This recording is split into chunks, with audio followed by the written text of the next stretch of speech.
Hello students, आता आपण एक नवीन चॅप्टर स्टार्ट करतोय ज्याचं नाव आहे व्हेरिएशन.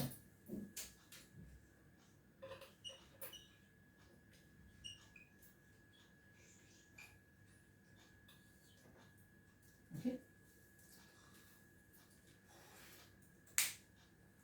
आता व्हेरिएशन विषयी मला वाटतं तुम्ही ऑलरेडी शिकलेला आहातच थोडं बहुत, बरोबर आहे. आता व्हेरिएशनमध्ये तुम्ही ह्याच्यामध्ये आज आपण शिकणार आहोत डायरेक्ट व्हेरिएशन, इन्व्हर्स व्हेरिएशनचं आणि त्याचे रिलेशन असलेले लाईफमध्ये त्याच्याविषयीचे प्रॉब्लेम्स आपण स्टडी करणार आहोत. आता जे डायरेक्ट व्हेरिएशन म्हणायच्या आधी तुम्हाला एक एक्झाम्पल देते मी. समजा तुम्ही जास्त अभ्यास केला, व्यवस्थितरित्या छानपैकी अभ्यास केला जास्त तास, तर तुम्हाला मार्क पण कसे मिळतात? जास्त मिळतात, बरोबर आहे ना. म्हणजे जेवढी तुमची मेहनत जास्त तेवढे मार्क जास्त, बरोबर ना.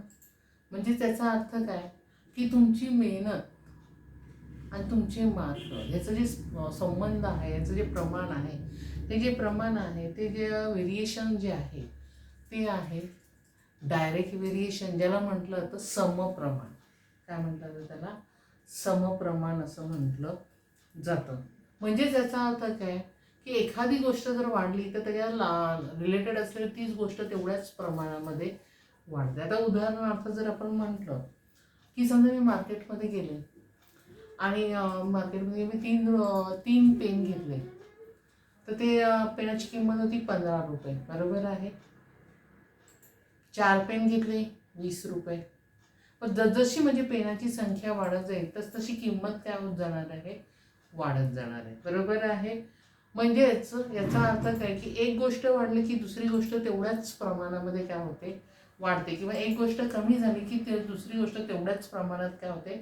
कमी होते. आणि त्यालाच आपण म्हणणार आहोत डायरेक्ट व्हेरिएशन. कोणतं व्हेरिएशन म्हणणार आहोत? Direct variation.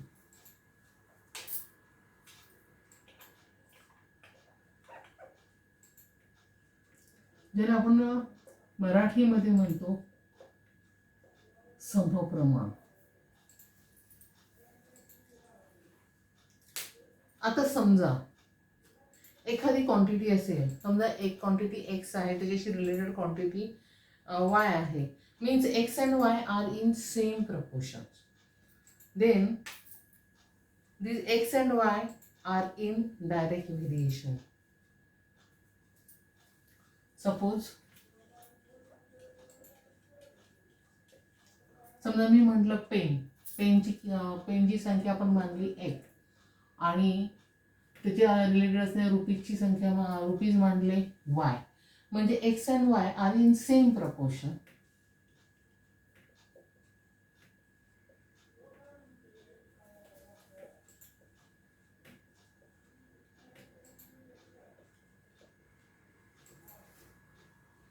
Then it can be written as x and y are in direct relation.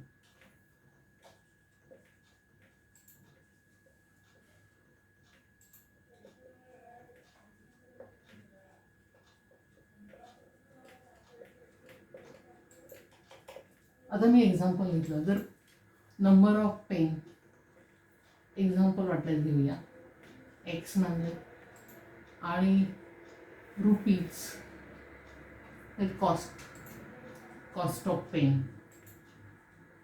Y. समजा जर मी 3 पेन घेतले त्याची प्राईस आहे 15 रुपीज.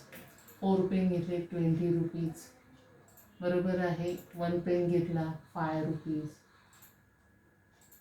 म्हणजे इन शॉर्ट काय की त्याचा रेशो जो आहे प्रत्येक वेळेला आपण बघा 3/15, 1/5, 4/20 रेशो त्याचा किती येतो? सेम येतो. तेव्हा त्या व्हेरिएशनला आपण काय म्हणतो? Direct variation. कोणतं व्हेरिएशन म्हणतो आपण? Direct variation. आता हे डायरेक्ट व्हेरिएशन जे आहे ते सिम्बॉलचे म्हणजे मॅथमॅटिकली सिम्बॉल पण आपण त्याला यूज करू शकतो. आता मॅथमॅटिकली सिम्बॉलच्या जर स्वरूपात लिहायचं झालं तर आपण कसं लिहिणार? तर एक्स हे जे साईन आहे, x is a proportional to y. काय म्हणलं तर x is a proportional to the y. Therefore आता हे जे प्रपोर्शनलचं पण चिन्ह आहे त्याला म्हटलं तर ते ग्रीक लेटर आहे, त्याला म्हटलं तर अल्फा असं म्हटलं जातं. काय म्हटलं जातं? अल्फा असं म्हटलं जातं. आणि त्याला आपण जनरली वाचताना म्हणायचं आहे प्रपोर्शनल टू.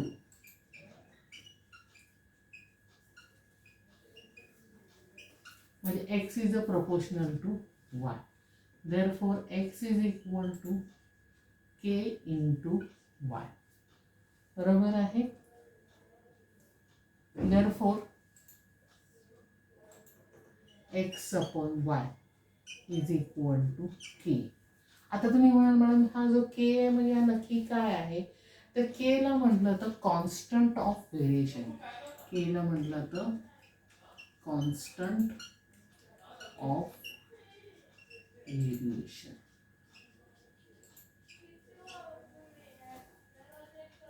लक्षात आलं तुम्हाला डायरेक्ट व्हेरिएशन म्हणजे काय?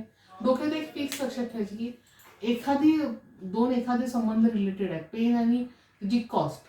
म्हणजे जसे पेनची संख्या वाढत जाईल तशी कॉस्ट काय होत जाणार? वाढत जाणार. ते जे दोघांचं रिलेशन आहे नंबर ऑफ पेन आणि cost is called as an direct variation. आणि डायरेक्ट व्हेरिएशन जे साईन आहे ते या स्वरूपात आहे. Therefore x is equal to y into k. Therefore x upon y is equal to k असं म्हटलं जातं. आता हे सिम्बॉल जे डायरेक्ट व्हेरिएशनचे स्टेटमेंट आहे तर ते सिम्बॉलच्या स्वरूपात ते व्हेरिएशन आपण कसे लिहायचे ते बघूया आधी. तर इथपर्यंत तुमच्या लक्षात आलेलं आहे. डायरेक्टली प्रपोर्शन म्हणजे x is a directly proportional to y. कारण हे असं आहे. आता आपण हे सिम्बॉलच्या स्वरूपामध्ये जर स्टेटमेंट लिहायचे असतील तर ते कसे लिहायचे ते बघूया.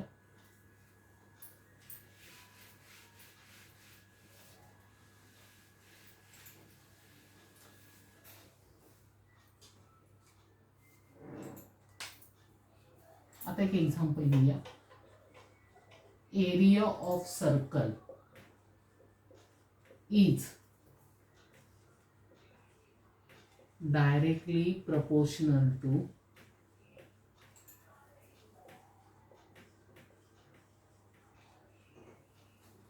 area of circle is directly proportional to square of radius.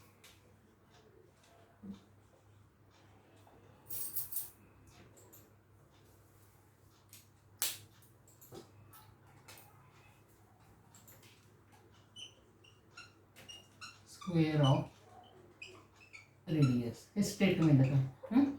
आता हे लिहिताना आपण सिम्बॉलच्या स्वरूपामध्ये कसं लिहिणार? बरोबर आहे. मग एरिया ऑफ सर्कलला आपण काय म्हणायचं? ए.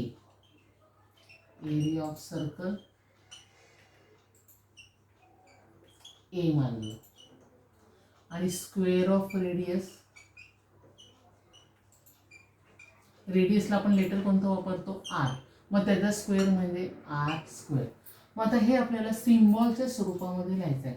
काय आहे? Area of circle. Area of circle म्हणजे काय? A is directly proportional to. Directly प्रपोर्शनलचं साईन कोणतं आहे? हे. Square of radius r square. कसं लिहिलं लक्षात आलं तुमच्या? ओके. आपण नेक्स्ट आणखी एक एक्झाम्पल घेऊया. तुम्हाला आणखी एक एक्झाम्पल गेल्यावर लक्षात येईल. नेक्स्ट एक्झाम्पल आहे pressure of liquid varies directly at the depth of the liquid.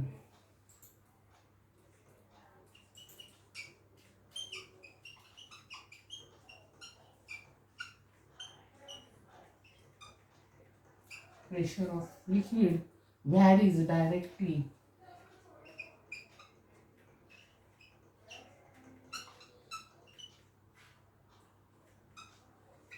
as the depth of liquid.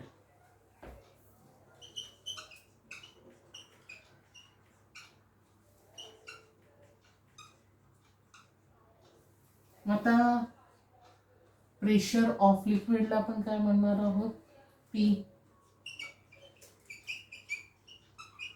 हे कधी कधी दिलेलंच असतं. आणि डेप्थ ऑफ लिक्विड, याला आपण लेटर वापरूया डी. मग आपलं स्टेटमेंट काय, द प्रेशर ऑफ लिक्विड. मग प्रेशर ऑफ लिक्विड काय लिहिणार आपण, पी, व्हॅरीज डायरेक्टली ॲज, म्हणजेच काय directly proportional. Depth of the liquid b. आलं लक्षात आपण कसं सोडवलं ते, समजलं तुम्हाला.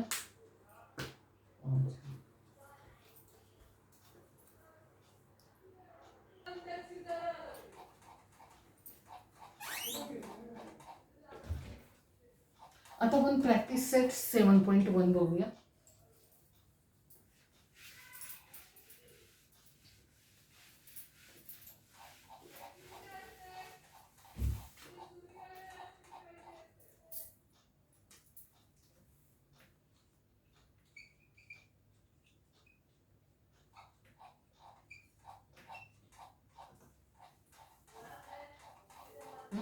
पहिलं sentence, the circumference C of the circle is directly proportional to the radius.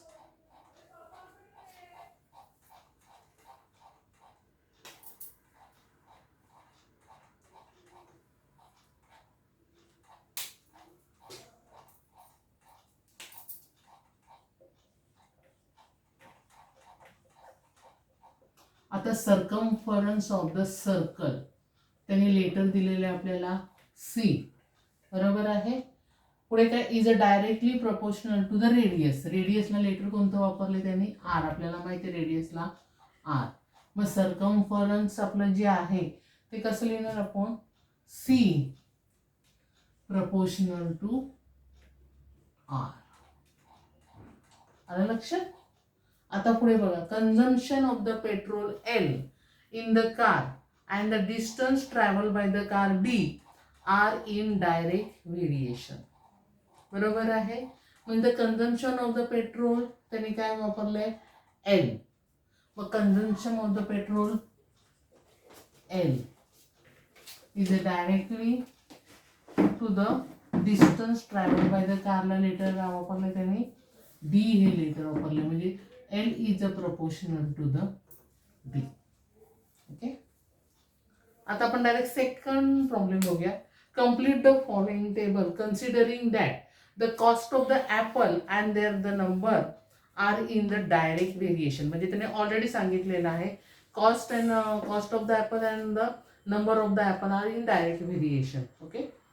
आता त्यांनी दिलेलं आहे, वाटलंच मी चार्ट लिहिते म्हणजे लक्षात येईल.